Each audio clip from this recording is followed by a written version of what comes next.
আমার সামনে উপস্থিত আছেন বিভিন্ন ইউনিয়ন থেকে আসা বিএনপি, যুবদল, ছাত্রদল, স্বেচ্ছাসেবক দলের ভাইরা, সবাইকে আমার প্রাণপ্রিয় সংগঠন বাংলাদেশ জাতীয়তাবাদী যুবদল পঞ্চকোশী ইউনিয়ন শাখার পক্ষ থেকে রক্তিম শুভেচ্ছা।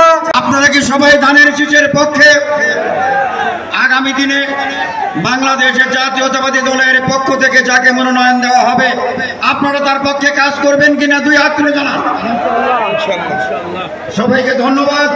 এই যুবদল যেভাবে নির্যাতিত হয়েছে এই আওয়ামী সরকারের আমলে, এটা বলার অপেক্ষা রাখে না। আমাদের দেখা এবং আমরা খুব কাছে থেকে দেখেছি এই যুবদল ব্যাপকভাবে অত্যাচারিত হয়েছে। এই রাষ্ট্রপতি জিয়াউর রহমান 1978 সালের 27 অক্টোবর বাংলাদেশের শিক্ষিত এবং অর্ধশিক্ষিত বেকার যুবকদের হাতকে কর্মের হাতে রূপান্তর করার দৃঢ় প্রত্যয় নিয়ে সেদিন জিয়াউর রহমান বাংলাদেশ জাতীয়তাবাদী যুবদল প্রতিষ্ঠা করেন।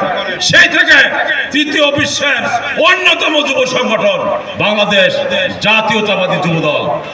উল্লাপাড়া উপজেলা যুবদল কর্তৃক আয়োজিত যুবদলের 47তম প্রতিষ্ঠা বার্ষিকী আমি এখানে সমাপ্তি ঘোষণা করছি।